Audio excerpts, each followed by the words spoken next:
I'm a storyteller, and I would like to tell you a few personal stories about what I like to call the danger of the single story. I grew up on a university campus in eastern Nigeria. My mother says that I started reading at the age of 2, although I think 4 is probably close to the truth. So I was an early reader, and what I read were British and American children's books.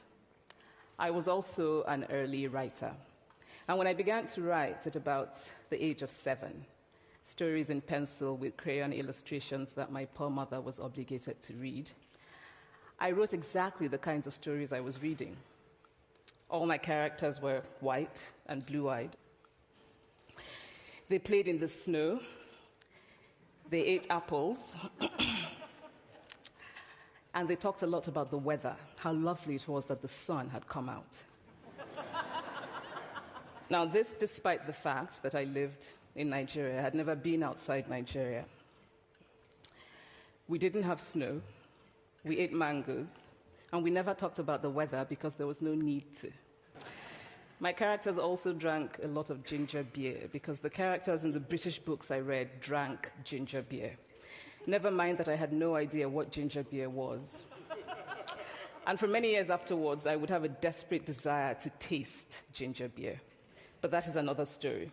What this demonstrates, I think, is how impressionable and vulnerable we are in the face of a story, particularly as children. Because all I had read were books in which characters were foreign, I had become convinced that books, by their very nature, had to have foreigners in them and had to be about things with which I could not personally identify. Now, things changed when I discovered African books. There weren't many of them available, and they weren't quite as easy to find as the foreign books, but because of writers like Chinua Achebe and Kamara Laye, I went through a mental shift in my perception of literature. I realized that people like me, girls with skin the color of chocolate, whose kinky hair could not form ponytails, could also exist in literature. I started to write about things I recognized. Now, I loved those American and British books I read. They stirred my imagination. They opened up new worlds for me. But the unintended consequence was that I did not know that people like me could exist in literature. So what the discovery of African writers did for me was this. It saved me from having a single story of what books are. I come from a conventional middle-class Nigerian family. My father was a professor. My mother was an administrator. And so we had, as was the norm, live-in domestic help who would often come from nearby rural villages. So the year I turned 8, we got a new houseboy. His name was Fide. The only thing my mother told us about him was that his family was very poor. My mother sent yams and rice and our old clothes to his family. And when I didn't finish my dinner, my mother would say, "Finish your food. Don't you know people like Fide's family have nothing?" So I felt enormous pity for Fide's family. Then one Saturday, we went to his village to visit. And his mother showed us a beautifully patterned basket made of dyed raffia that his brother had made. I was startled. It had not occurred to me that anybody in his family could actually make something. All I had heard about them was how poor they were, so that it had become impossible for me to see them as anything else but poor. Their poverty was my single story of them. Years later, I thought about this when I left Nigeria to go to university in the United States. I was 19. My American roommate was shocked by me.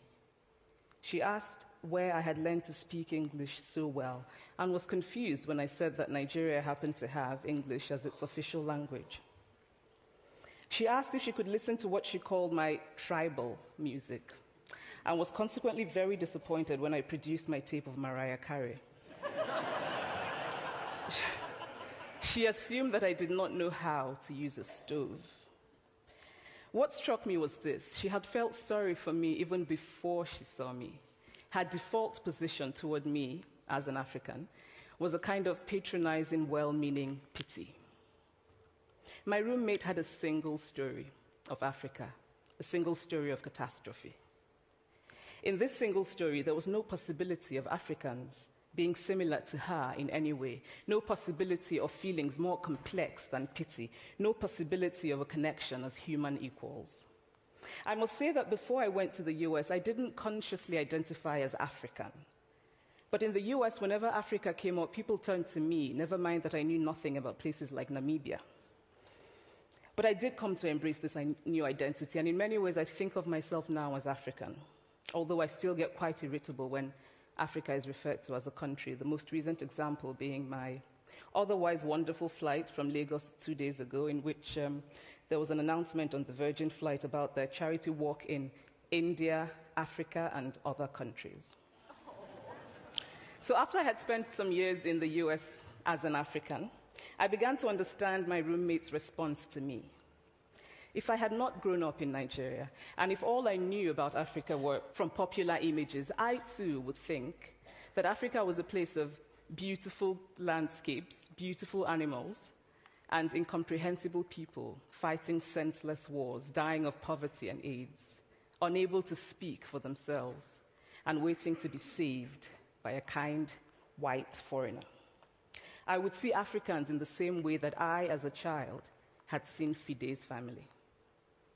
This single story of Africa ultimately comes, I think, from Western literature.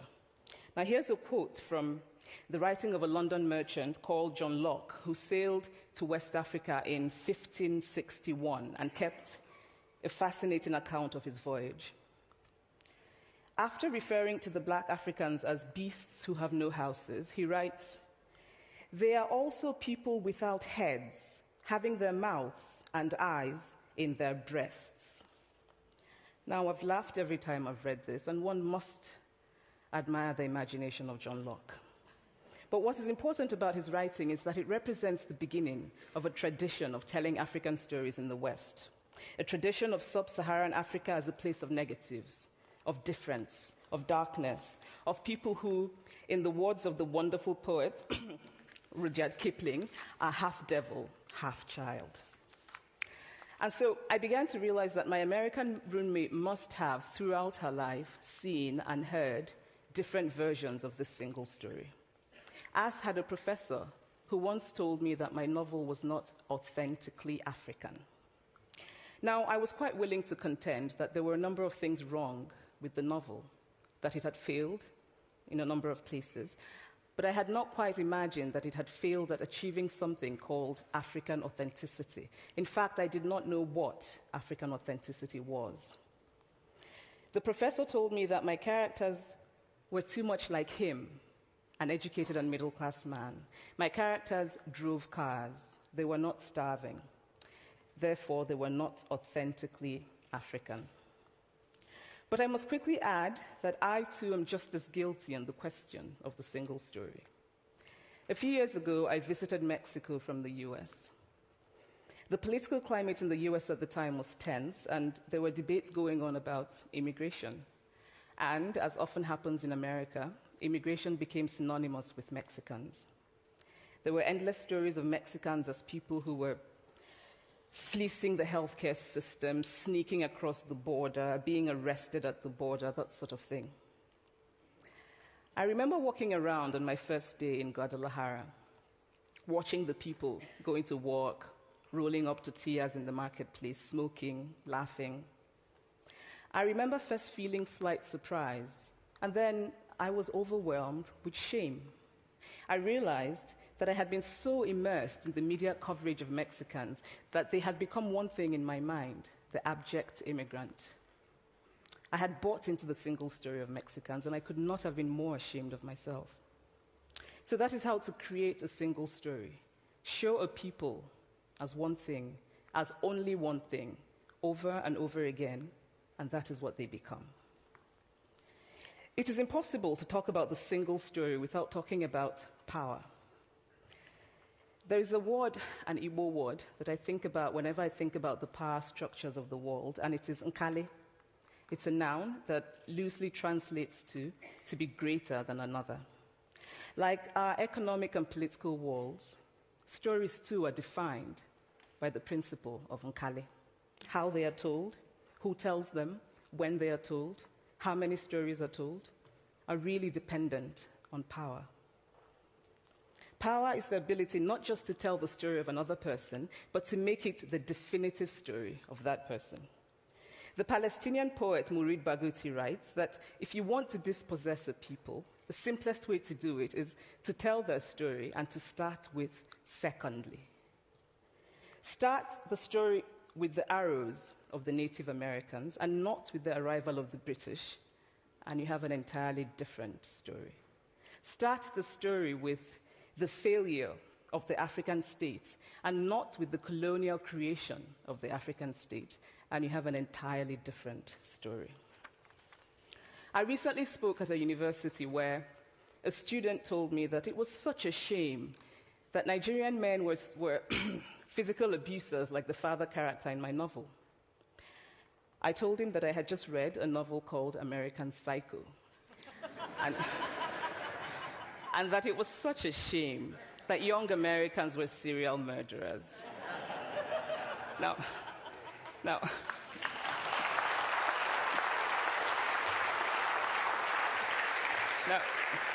obviously, I said this in a fit of mild irritation, but it would never have occurred to me to think that just because I had read a novel in which a character was a serial killer, that he was somehow representative of all Americans.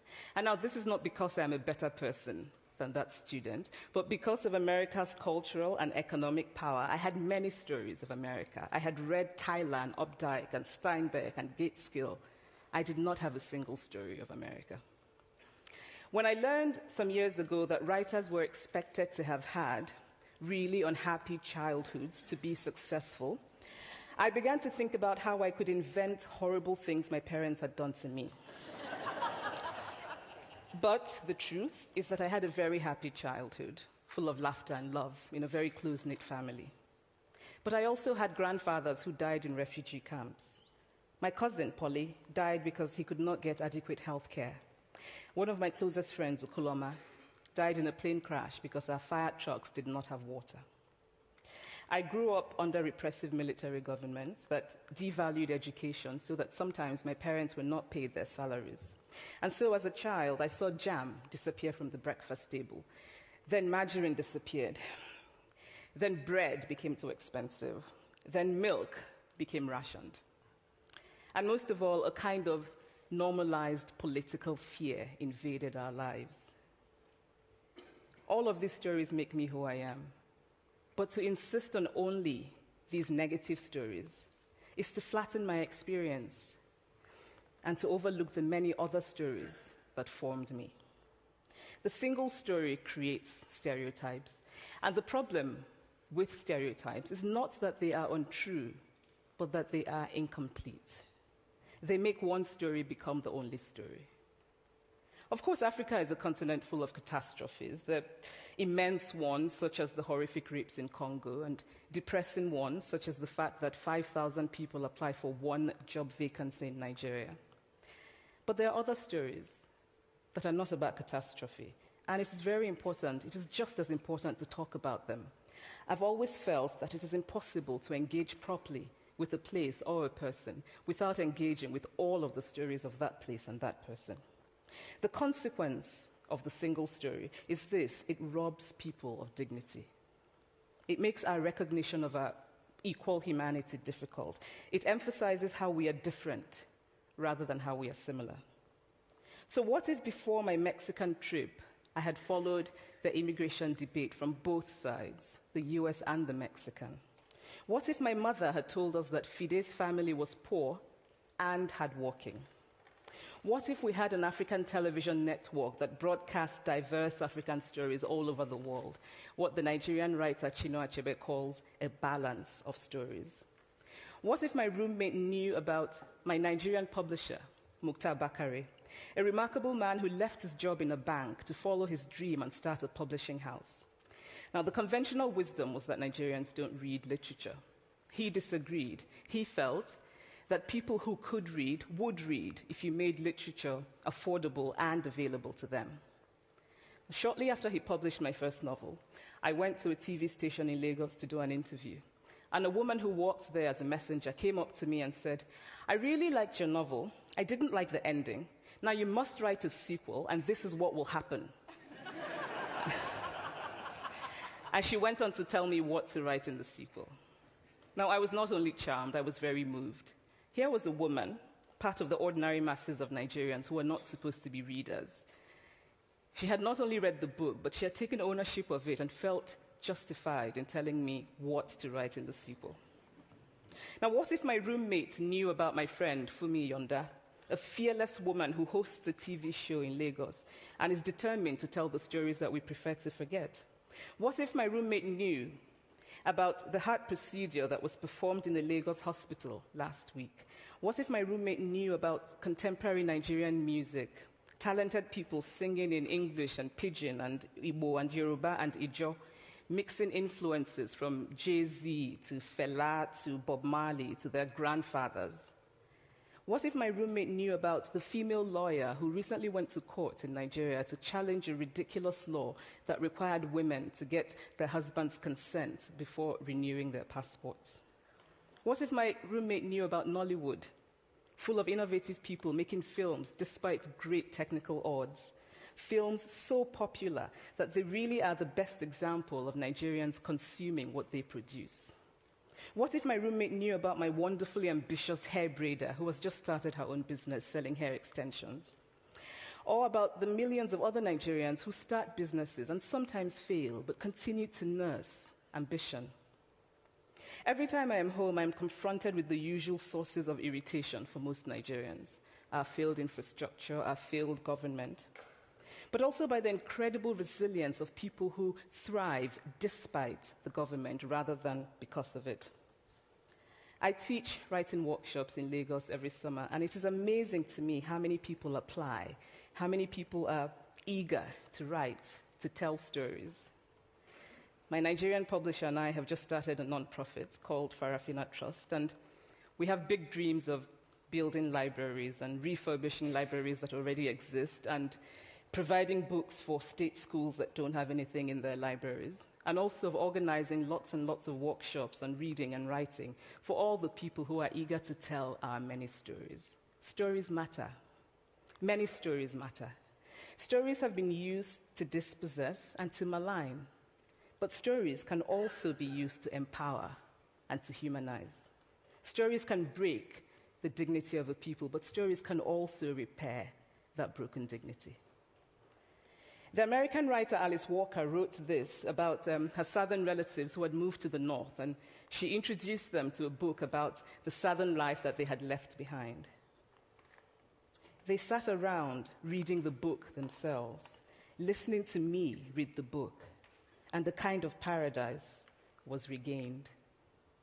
I would like to end with this thought, that when we reject the single story, when we realize that there is never a single story about any place, we regain a kind of paradise. Thank you.